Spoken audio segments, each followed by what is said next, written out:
विधानसभा निवडणुकीत आलेल्या अपयशानंतर शांत झालेला ठाकरे गट आता पुन्हा सक्रिय होताना दिसत आहे।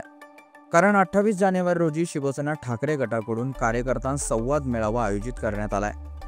या निमित्ताने ठाकरे गटाचे प्रमुख नेते आणि विधान परिषदेचे विरोधी पक्षनेते अंबादास दानवे हे कर्जतमध्ये येत आहेत। या निमित्ताने ते कार्यकर्त्यांशी संवाद साधणार आहेत। नुकत्याच झालेल्या विधानसभा निवडणुकीत नितीन सावंत यांचा पराभव झाल्यानंतर ठाकरे गटाच्या स्थानिक नेत्यांमध्ये आलेली निराशा दूर करून पक्षबांधणीला नवीन गती देण्यासाठी हा दौरा महत्त्वाचा मानला जात आहे। या दौऱ्यात दानवे शिवसैनिकांना मार्गदर्शन करून त्यांना पक्षासाठी अधिक सक्रिय होण्याचे कानमंत्र देतील।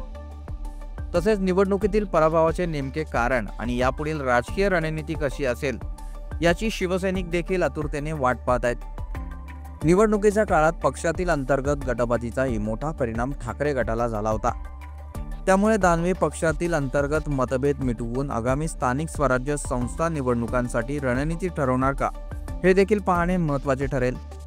दरम्यान दानवे यांचा हा दौरा फक्त पक्षबांधणीसाठीच नव्हे तर स्थानिक पातळीवरील राजकीय समीकरणे बदलण्याच्या दृष्टीनेही महत्त्वाचा मानला जात आहे। तसेच दानवे आपल्या या दौऱ्यात कर्जतचे विद्यमान आमदार महेंद्र थोरवे यांच्यावर काय बोलणार का याकडेही सर्वांचे लक्ष असणार आहे।